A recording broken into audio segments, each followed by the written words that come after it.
Hi everyone. Wasn't sure whether it was working now. I'm late today. What time is it? 9:30.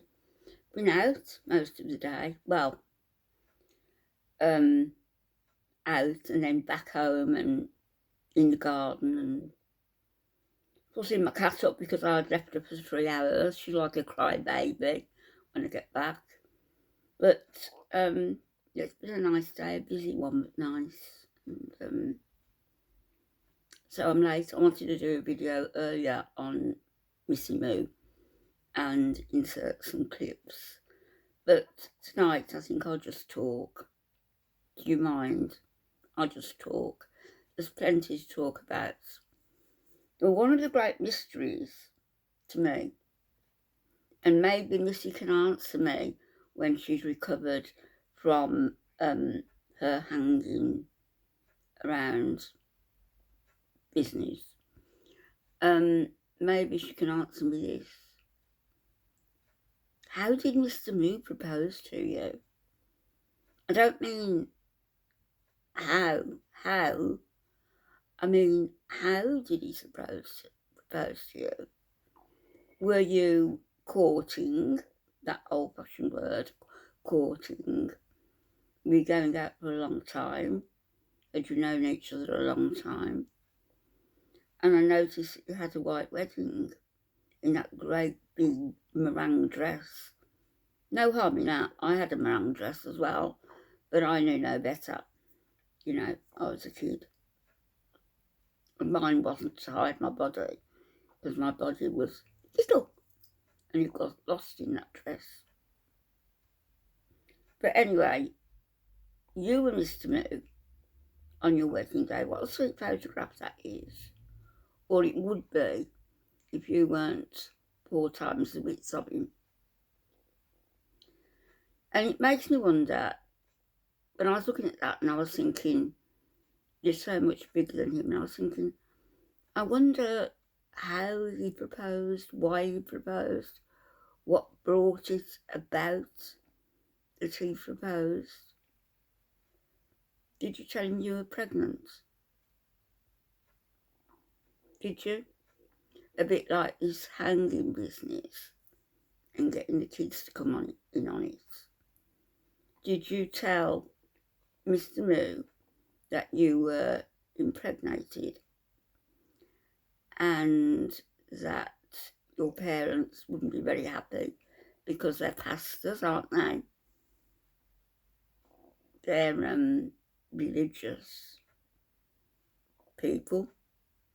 I guess that's their business, is it? I know a lot of people who have missions and missionaries and do all this sort of thing. They make quite a hefty sum from donations. You know, they do what they're supposed to eventually with them. And everything is filtered through appropriate accounts whereby they've got clever accountants, they've got clever lawyers, they don't pay a penny more in tax than they need to, and they probably pay a lot less than they actually should. So I guess your parents wouldn't have been very happy, would they, to have a 400, 500 pound daughter who suddenly shot up in weight again. Not that it really would have been noticeable, because you don't get gargantuan babies, do you? So I wonder if that's how he came to propose, that he had his arm up his back. Because frankly, I can't see anybody wanting to commit to a lifetime of misery with you.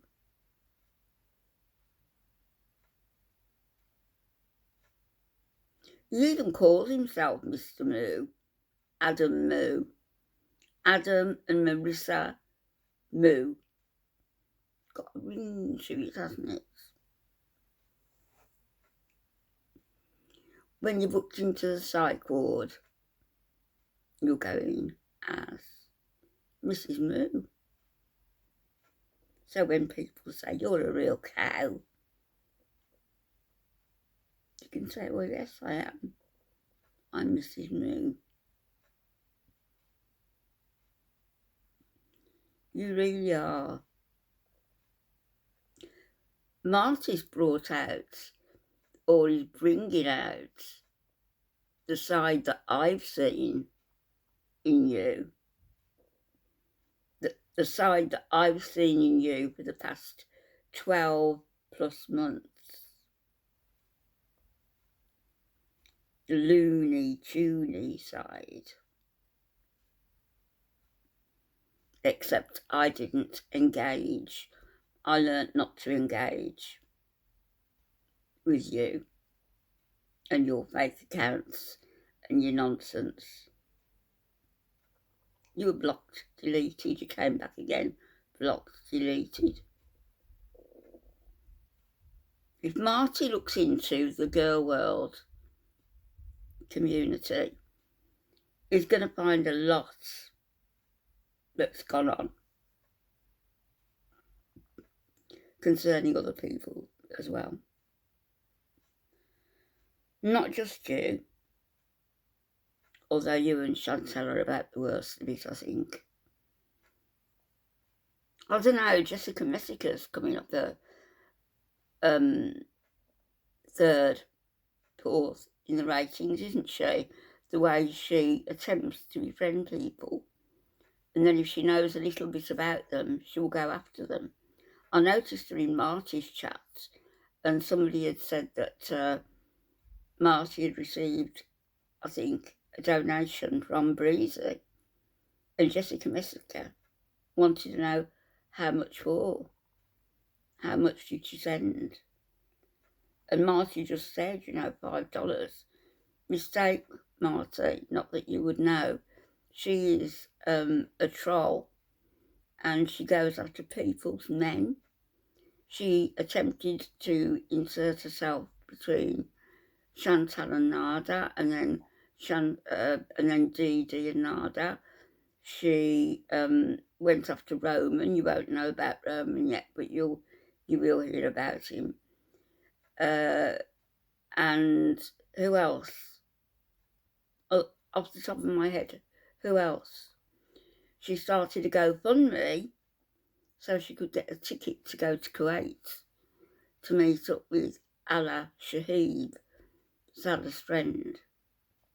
And his wife approved. Very understanding of her.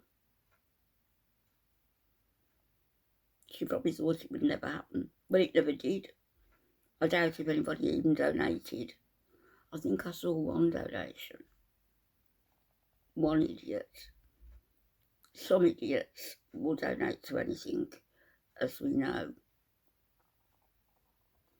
And yes, it does make me angry. It does make me sick when I think of men like Alfie, probably like your husbands or brothers, your fathers, your sons even, who go out and work a 10-hour day, maybe even a 12-hour day, 5 days a week.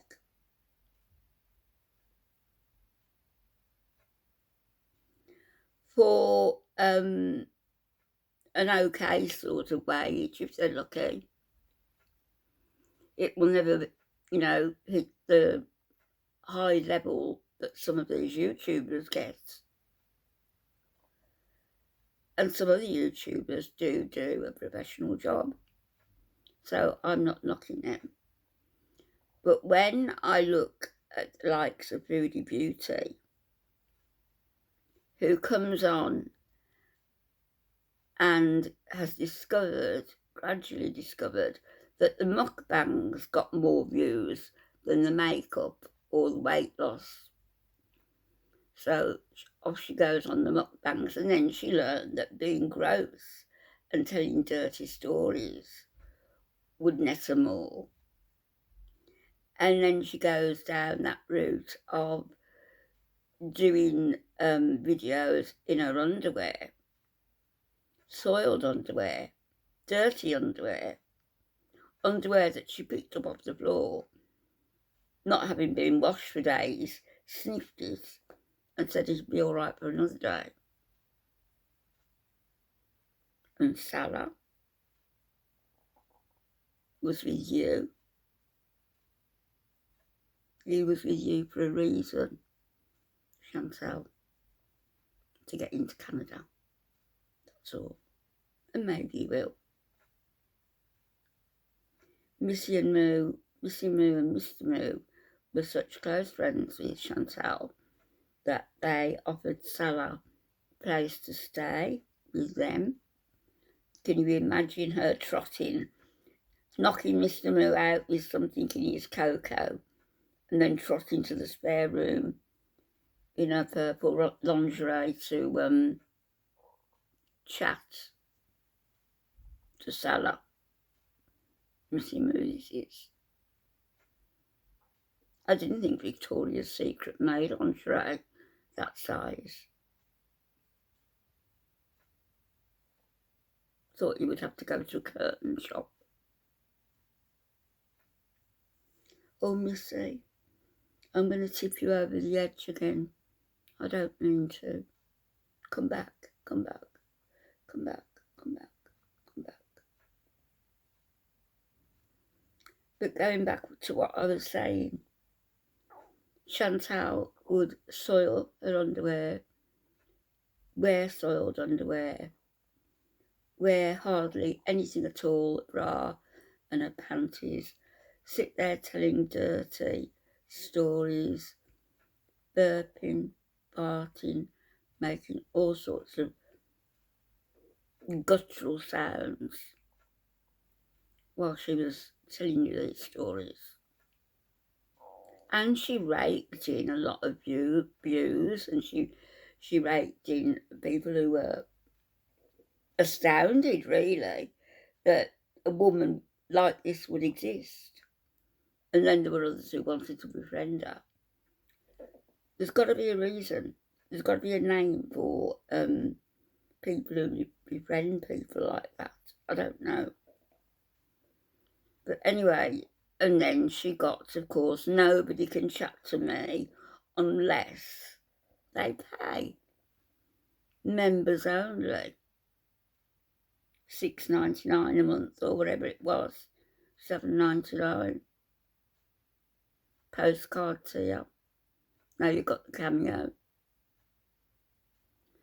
At your height with Nada, you said that 1 month you made $20,000.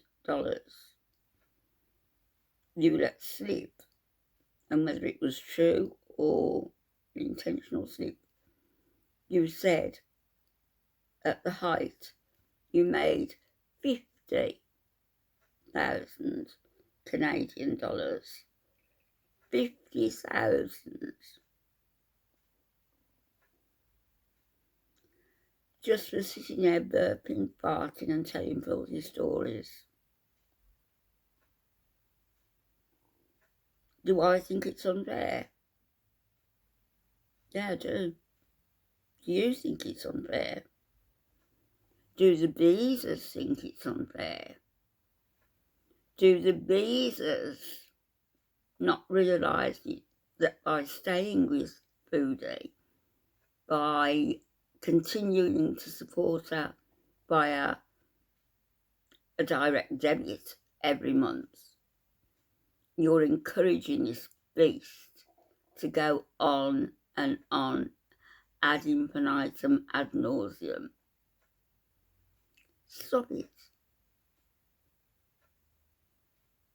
Stop encouraging bad behaviour. You know it's the right thing to do. Speak to you later.